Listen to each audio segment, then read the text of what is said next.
in the NoDQ galaxy. Welcome to the NoDQ live recap of AEW Fight for the Fallen, the third official AEW event. This show was free on the Bleacher Report app for those of you that live in the United States. For the rest of you, you had to pay the $20 fee or whatever it was. Interesting show tonight. This event took place in Jacksonville, Florida at an amphitheater, not your standard arena configuration.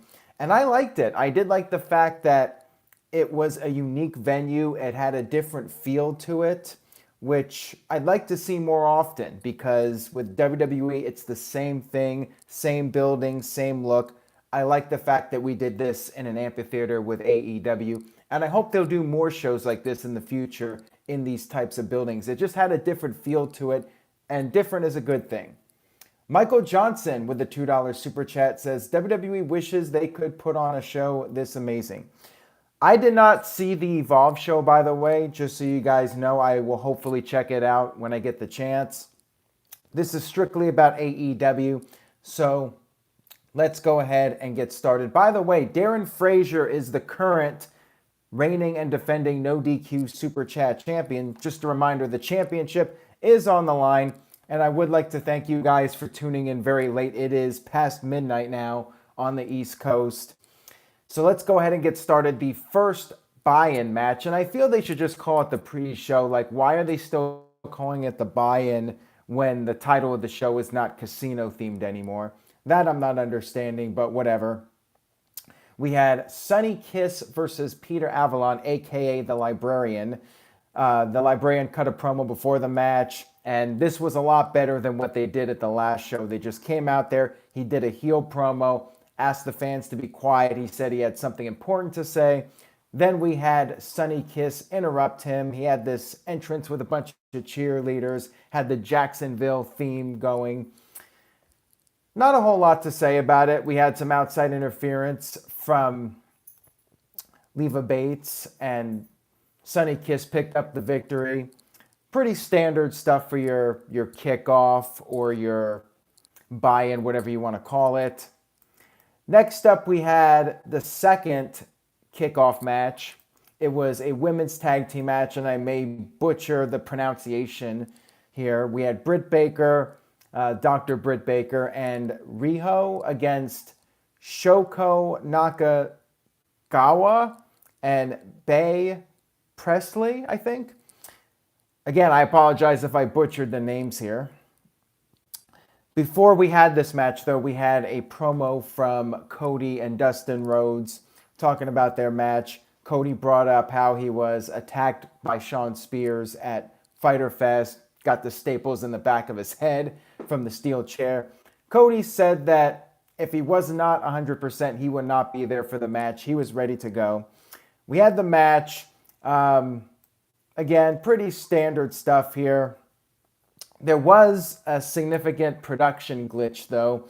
All of a sudden, I was wondering what was going on here. We had a closed captioning screen pop up with a recap of what was going on, except there was a ton of gibberish, like a bunch of random letters and numbers. I'm not sure what was going on here. I was wondering, did I press something accidentally? But apparently this was happening with everybody that was watching it on Bleacher Report. Nakagawa picked up the victory over Riho. And then afterwards we had Britt Baker and, what's her name? Bae Presley. They got into this huge brawl afterwards, and then they had to be separated. So I guess that will be a feud heading into the All Out pay-per-view. And then we had the main show. The first match of the evening was a 6-man tag team match. We had Jimmy Havoc, Darby Allin, and Joey Janela, who was in the main event at the previous show against Jon Moxley, up against one of my favorites, MJF, Sammy Guevara, and Shawn Spears, a.k.a. Ty Dillinger, or formerly known as Ty Dillinger. And I gotta forget about that name. Shawn Spears came out. And he had a cool t-shirt calling himself the chairman of AEW, playing off that chair shot. Before the pay-per-view got going, we had Kip Sabian cut a promo on Hangman Page. They had a match on this card, and he was talking about how he should not be underestimated. And he was hoping that Adam Page would beat Chris Jericho at All Out so he could be the first challenger for the AEW World Championship. The storyline in this match, again, this is AEW's way of doing things. There's no real heels or faces. Everyone's a shade of gray. I think that's what they're going for here. MJF and Shawn Spears, despite the fact that they were on the same team, they were having dissension. They were not getting along. MJF was flipping off Spears. There were a lot of middle fingers in this match, maybe overdone, but I really enjoy MJF, and I think Shawn Spears is really starting to come into his own now, now that he's no longer Ty Dillinger. Spears picked up the victory with the Death Valley Driver. Pretty good opening match here. I enjoyed it. Darby Allin, I think this guy has some potential. He's got a good look to him. You know, a lot of people comparing him to Jeff Hardy. And as long as he doesn't kill himself in the process, I think he can definitely be a big star in the months to come. So Psycho Jet Black with a $5 super chat is our first new NoDQ super chat champion of the evening. He says EC3 is a wannabe MJF. TGS should choose a better role model. Hey, I mean, I'm not arguing that one. MJF has been great. He cut some great promos, and I feel like he has some real potential because he's got a great look. He's got a great build. He can talk. He has all the attributes to be a legitimate superstar in wrestling. So I definitely think MJF is one to look out for.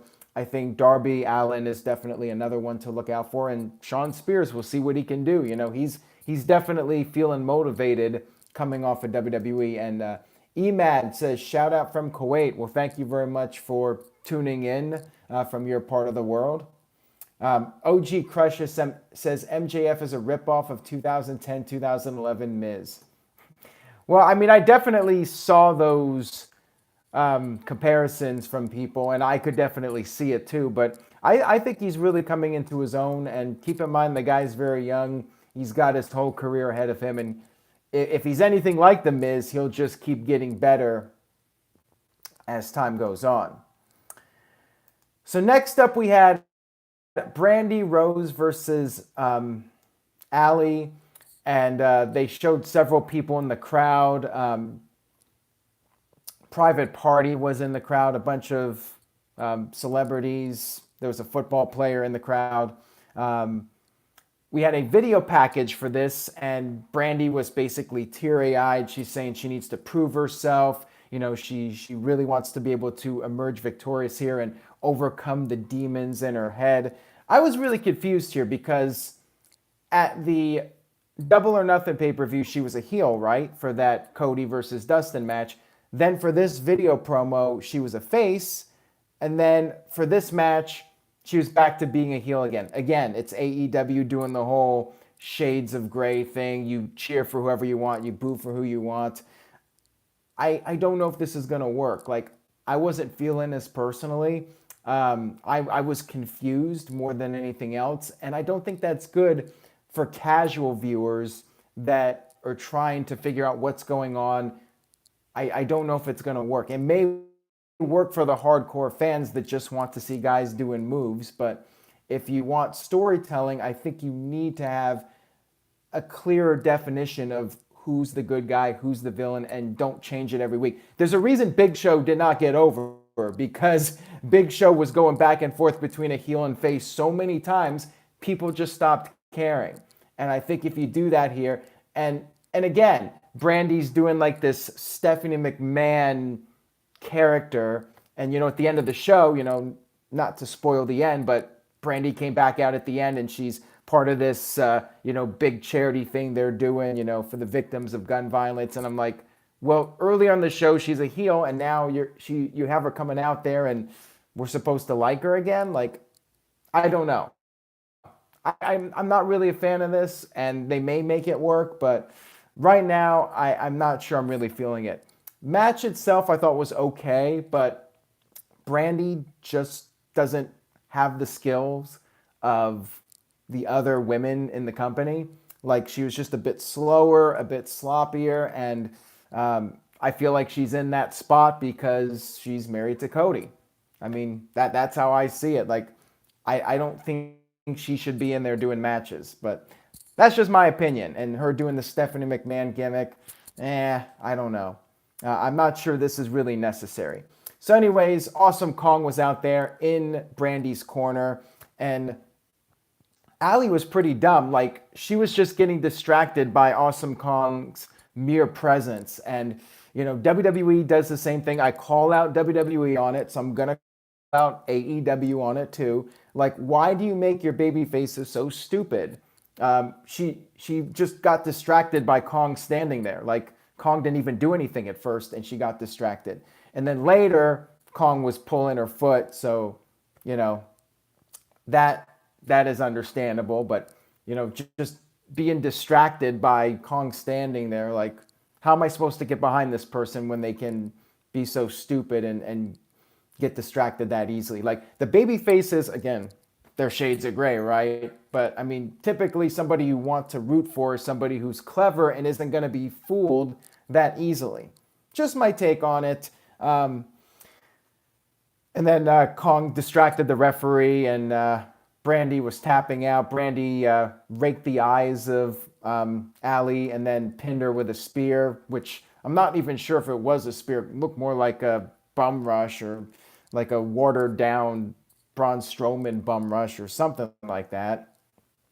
So after the match, we had Aja Kong, who for those of you that remember 1995 WWF, she was one of the people that feuded with Medusa, and I know she's done tons of stuff in Japan, but for those of you that don't watch Japan, you might have no idea who she is. So I'm just telling you, if you watched WWF back in 1995, you might remember her. So kind of a little cool thing. You got Awesome Kong versus Aja Kong, the irresistible force meeting the immovable object. So maybe that'll be an interesting match. By the way, Vinny Carr wants to know who the Super Chat champion is. Right now, it's Psycho Jet Black. He is the reigning and defending, and I have it upside down, just like the wrestlers half the time when they hold up the championships.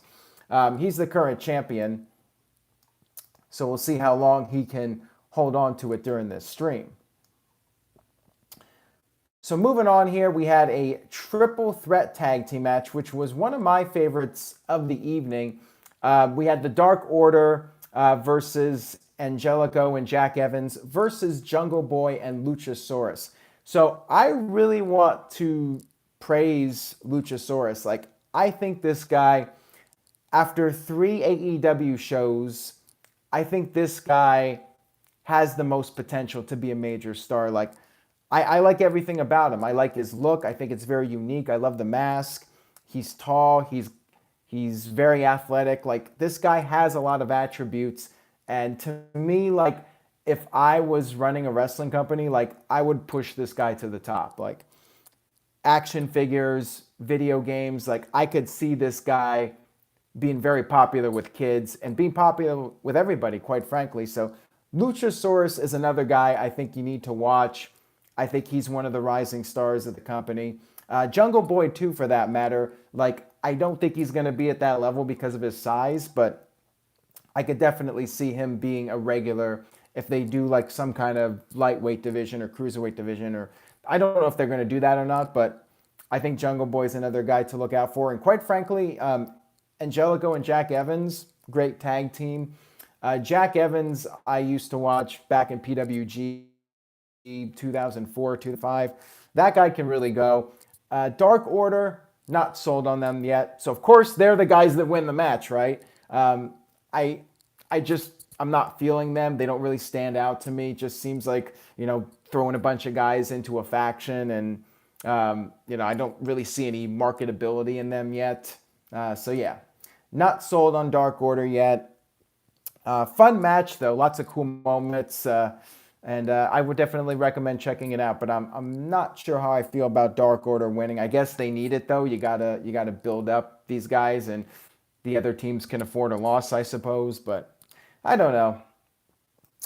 I just think you should go with a team that has more momentum. And, they're trying to make something happen with Dark Order, so whatever. A crowd really didn't like the finish either. I mean, it was pretty flat. It was pretty flat reaction when they won. Oh, Caitlin's here. Hello, Caitlin. So moving on here, let's see what we got next. We got Adam Page versus Kip Sabian. So I wasn't blown away with this match either. AEW's really building up Adam Page as the guy. Like they're trying to put the rocket to his back and go with him. He's facing Chris Jericho at All Out. He's part of the Elite, whatever. But he just hasn't shined, in my opinion, in AEW so far. I haven't seen a whole lot of him other than AEW, and I'm watching this, and I'm like, how is this guy competing to become the first AEW champion? Like, he really needed a breakout performance where you're watching this and you're like, holy crap, this guy's one of the best in the world. Like, I didn't get that from this match. I'm not sure why they booked this match in the first place, because to me, it was very predictable. We know Adam Page is going to All Out. He's not going to lose to this guy that, unless you're a diehard wrestling fan, he's another one you're not going to know who he is. Granted, it's good to build up a new guy against Adam Page who gives him a good fight, which is what he did here, but I would have rather seen Adam Page against a top-level guy, back and forth, epic showdown, and when it's over, you see Adam Page and you're like, holy crap, this guy's the man. He's going to be the future of wrestling. I just didn't feel it here. They went almost the entire 20-minute time limit, which, if you're trying to build up a young star, it's a good idea on paper, but I don't think it worked for this occasion. Adam Page won 1903 with a Deadeye, literally less than a minute. I never was convinced that Sabian had a chance of winning. Like, a really good match will make me think there's going to be a surprise outcome. Like, if this match was a so-called 5-star match, I would be like, holy crap, Sabian might actually beat him. Never felt that in this match. Not for 1 minute. And when they got to 19 minutes, I was like, well, they may do another time limit draw or something, but Page did end up winning. And then after the match, we had Chris Jericho appear, dressed up as a member of the Dark Order. He took out Adam Page. He unmasked. Unfortunately, Jericho's done this a bunch of times. So, Jericho is known for reinventing himself and doing unique things. It was a rehash of stuff he's already done. So, wasn't Jericho's finest moment. A little underwhelming, in my opinion. Adam Page got busted open by the Judas Effect elbow, which was probably the best part of the segment. I'm never going to complain about a little bit of blood here, but time will tell if AEW starts to overdo it. I mean, I think they overdid the middle fingers. And speaking of the middle fingers, Jericho again did the middle fingers, and it's starting to feel like they're trying too hard. You don't want to cross that line where it's clear to the audience that you're really desperate to get attention. And I think like doing all the middle fingers, doing blood every single show, it's going to get old really fast. So you gotta find other ways to get a buzz from people. Now, with that said, I did like the Judas Effect elbow and the blood and all that, but you got to be careful about overdoing it. Just like the same thing with taking shots at WWE. Like, it's cool when you do it every now and then, but if you start doing it every single show, it's going to get old fast. So that's my take on it. Overall, good angle here, but there's more to it, and I'll get to that here in a few minutes. So next up, we had SCU versus the Lucha Brothers. Good match here, but again, predictable. Like, Lucha Brothers coming off a loss at the last show. Didn't expect them to lose this one. Here's a weird thing. So I guess in AEW, outside interference isn't a factor. I forgot to mention in the earlier match, that third guy that's with Luchasaurus and Jungle Boy, I forgot his name, but he was interfering in the match, and there was no disqualification. So apparently in AEW, you can have a guy interfere in the match, which doesn't really make sense when you think about AEW with their presentation. They're trying to make it more sports-like. If that's the case, then you would think that they would be stricter on outside interference because that's cheating. That's not sportsmanlike. The whole thing about the leeway, that's more sports entertainment. So it kind of goes against what they're trying to do with their presentation. So yeah, I thought that was strange.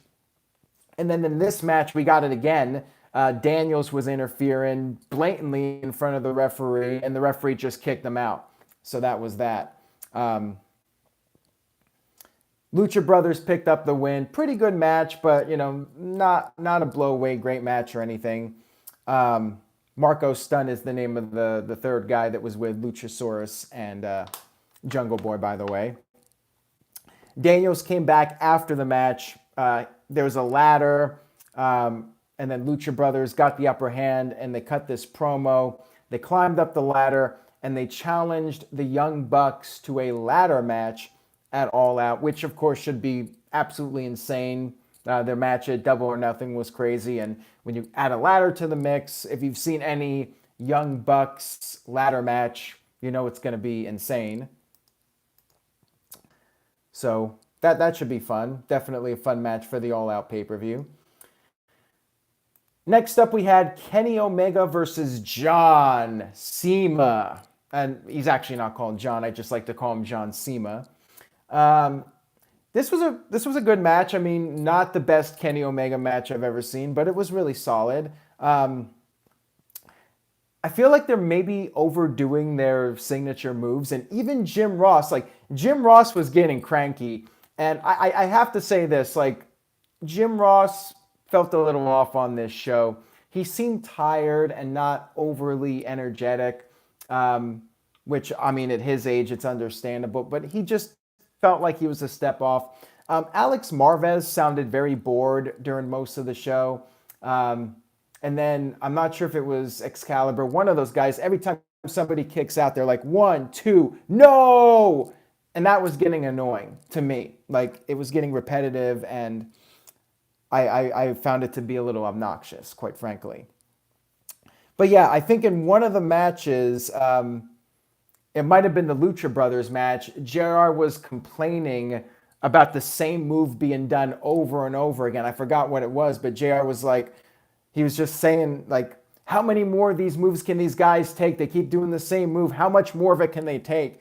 He seemed legitimately frustrated with it, the fact that they just kept move spamming the entire time. The DDT, thank you, Alex.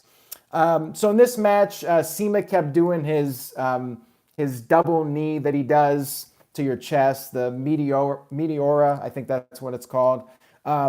He did one on the outside of the ring. He climbed up a balcony and then jumped off. Omega was laying on a table. I think it was the timekeeper table. And then Cena did 3 or 4 more of them. Omega kept kicking out. Crowd was chanting, "This is awesome," of course, because they love all the moves. They love all the near falls and whatnot. Cena hit another one. Omega got his foot on the ropes. Omega did a Tiger Driver 98. Cena kicked out of that one, but then Omega came back, hit his one winged angel, and picked up the victory. Again, really solid match. These guys, great athletes. But I again, same problem with the earlier match with Adam Page. I never believed Cena had a chance of winning. So because of that, I just really couldn't get into it. It's the same thing with a John Cena or a Roman Reigns match. How it's going to go. The big star is not going to lose.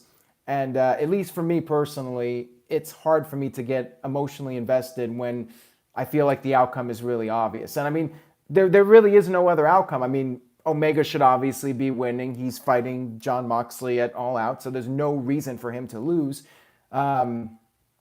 And same thing with Adam Page. He should not be losing. I just wonder if these guys should have been booked in different matches, maybe to make it a little bit more unpredictable. I don't know. Again, this show was given away for free on Fight TV, so that is something to consider, that this wasn't, their major pay-per-view. This is more or less a B show. just to sample the product to your casual viewers out there and just give them a glimpse of what AEW is all about.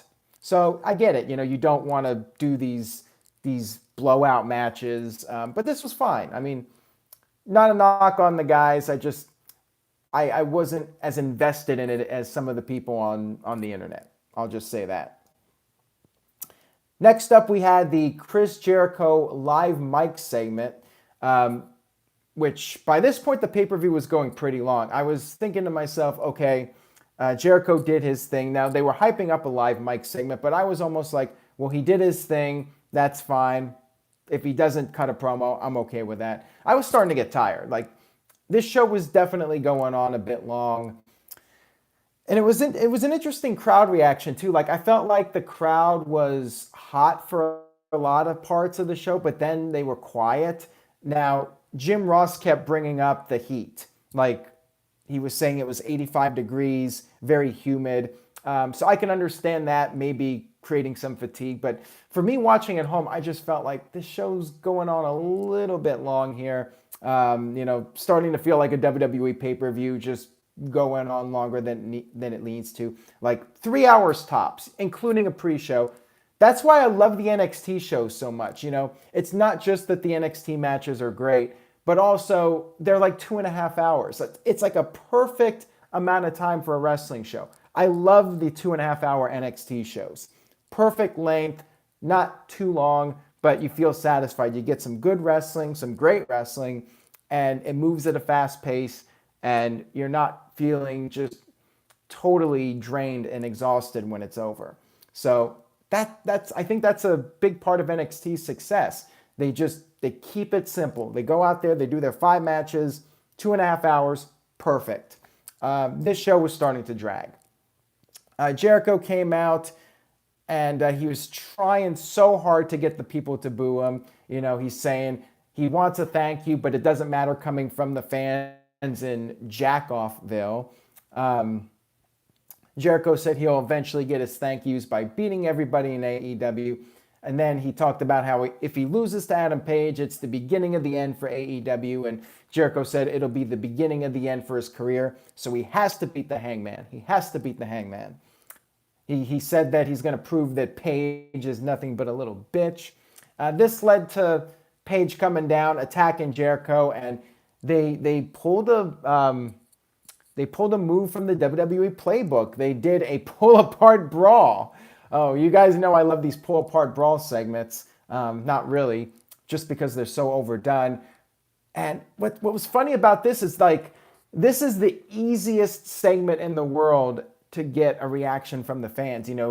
You break these guys up, you have the locker room empty out, the referees come out, the crowd starts chanting, let them fight. But the crowd actually didn't do that this time. They were almost subdued. They did break out a thank you Hangman chant for ending Jericho's promo, but the crowd wasn't really as hot. And I'm wondering, is Hangman Page the right guy? I'm starting to question it now. I think it's good to build up somebody as the face of the company that isn't from WWE, but I'm starting to feel somebody like Luchasaurus is a better choice than Hangman Page. Something's just off. He didn't have that breakthrough performance on this show, and I just did not feel like this guy is one of the best in the world. And I think when you're trying to introduce this new product to a new audience, you gotta really nail it. Telling people this guy's the best in the world, and here's why. Didn't get that out of Adam Page on this show. So to me, that was a weak point of this pay-per-view. And as great as Jericho is, I don't think he sold Adam Page as the best in the world. You got to build up your opponent. That's Wrestling 101. You got to put over your opponent, because if you beat him, you're beating the best in the world. And I don't think it came across that way, that Adam Page is the best in the world. So there you go. All right, so we had the main event, Cody Rhodes and Dustin Rhodes, or Cody and Dustin Rhodes, whatever, against the Young Bucks. This was, so first of all, this was a very long match. The Young Bucks did not do a million moves a minute, which, on one hand is good, but on the other hand, wasn't quite as exciting as when the Young Bucks are doing a million moves a minute. You know, sometimes you got to go with what works. Imagine like Mick Foley just doing a scientific wrestling match. It doesn't work. When Mick Foley's doing a match, you want to see the hardcore stuff. You want to see him doing crazy things. When Mick Foley's just doing a regular wrestling match, not quite as exciting. So Young Bucks out of their element here, I guess maybe wanting to prove to everybody that they could do a long, normal match. But yeah, I mean, to me, this was very predictable, very formula. They start off the match, they handshake, and then Cody gets the best of Nick Jackson, and then Nick is like refusing another handshake from Cody. So they're having this bad blood now. Not getting along. Matt and Nick, I guess, were being heels here. I don't know. I'm gonna get heat for this. I could tell. Gary's not a fan of this review. He says, sorry, but this review sucks tonight. I understand that this show wasn't living on all standards, but then again, it's a free pay-per-view, so come on. I'm just calling it as I see it. And I was thinking to myself, like, this show wasn't blowing me away. And I know people are on AEW's nuts, and this might not be the most popular review, but I'm just, again, it's the same thing with TNA. Like, when TNA was starting to get big, I was rooting for them, but I also was calling out flaws. And I'm looking at what TNA was doing, and I'm thinking to myself, if you guys want to reach the next level, you're going at it the wrong way. You're making mistakes here. And I'm starting to see cracks with AEW. Granted, we got to give them time, One show's not going to break AEW, but they got to be able to be consistent. People talk a lot of smack about WWE, but they are doing weekly shows, 2 weekly shows. And if you count NXT, 3 weekly shows. They are producing television every single week with no break. AEW, they're not at that level yet.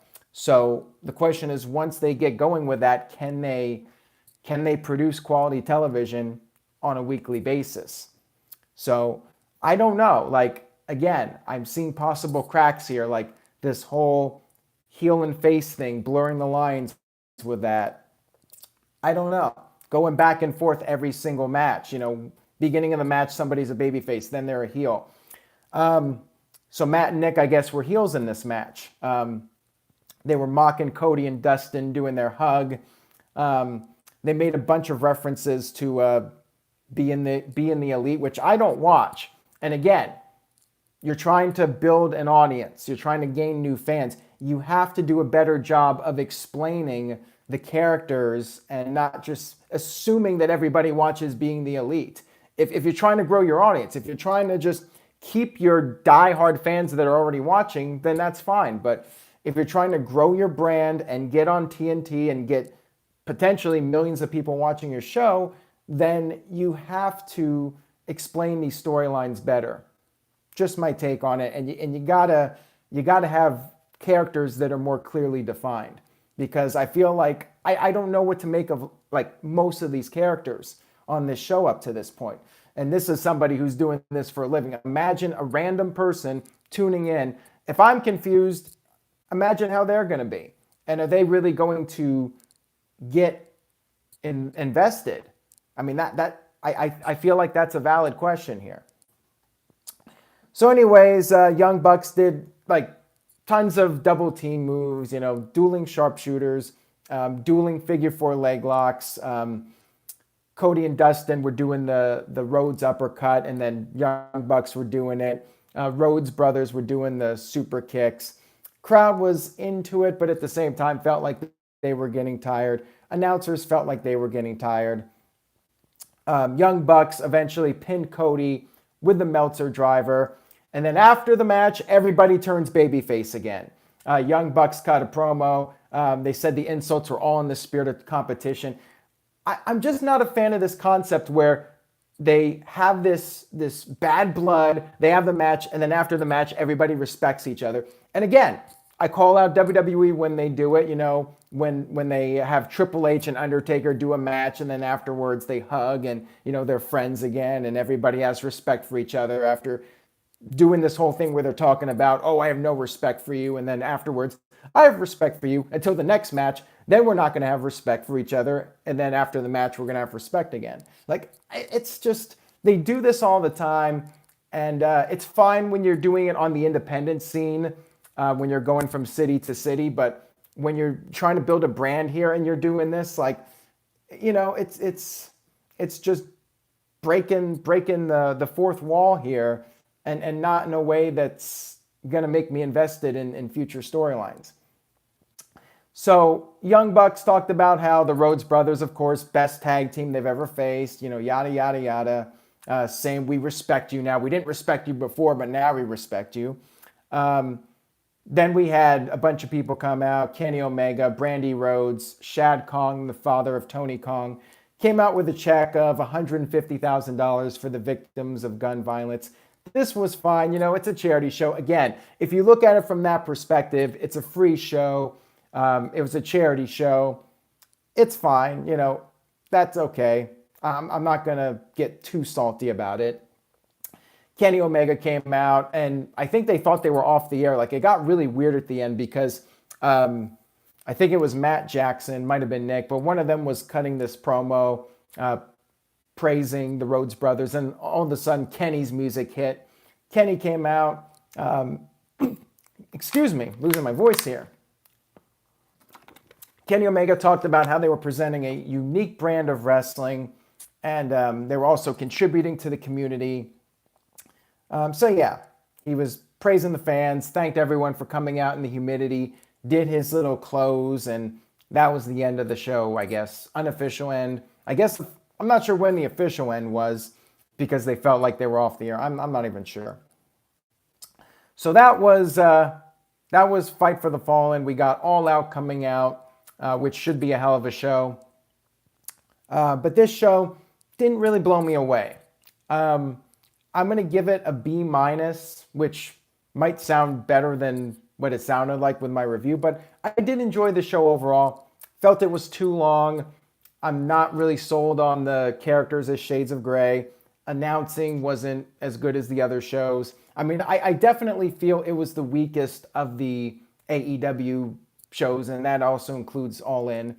But it wasn't a bad show by any means. It was still a good show. Just not what I was really hoping for. Like, I'm keep thinking in my mind, I really want them to hit a home run here. Didn't think it was a home run, but it was a solid show. Axel with a $2 super chat says, do you think Cody versus Jericho would be a better match? I mean, I'm sure it'll be a good match, but again, who's the heel, who's the face? I mean, Jericho's really the only guy right now that I feel is like clearly defined as a character, but that's because Jericho's been around for so long and, he's going out there, he's being the heel. And to me, he's the only guy that I can really feel emotionally invested in, with a few other exceptions. I'm still not even sure what Jon Moxley is at this point. Is he a heel? Is he a face? That I don't know. Blood Raven gave it a B. Curtis Butler gave it a B. Ma Wrestling gave it a B. Calvin Bowman loved it. He gave it an A+. So he is sold on AEW. And Chat Site Forums gave it a C. So pretty solid ratings for the show. And again, it's a free show, so you also got to keep that in mind too. If I was paying $50 for this, my grade would probably be lower. So DJ Whitey with a $2 super chat says, how's your transition from Pacific to Eastern time? It's a little tough. I am exhausted. So maybe fatigue made me a little bit more saltier than usual. But I mean, for the last pay-per-view from AEW, like I was feeling on cloud nine when that was over. So Fyter Fest, like I was feeling energetic. This one not so much. And this was a longer show. I think Fyter Fest was like an hour shorter to my recollection. But yeah, I thought this show was a little bit too long. I had some issues with it, but I still thought it was solid. Gary's not happy with me. He says, goodbye, No DQ Galaxy. This review blows. Well, poor Gary. I can't please everybody. So, all right, on that note, I hope you guys enjoyed it for what it was. You know, I tried to give a fair review of the show. If not, hopefully you'll tune in for the review of Stomping Grounds, and we'll see how that goes. Thank you guys so much for watching and tuning in. I will see you all next time.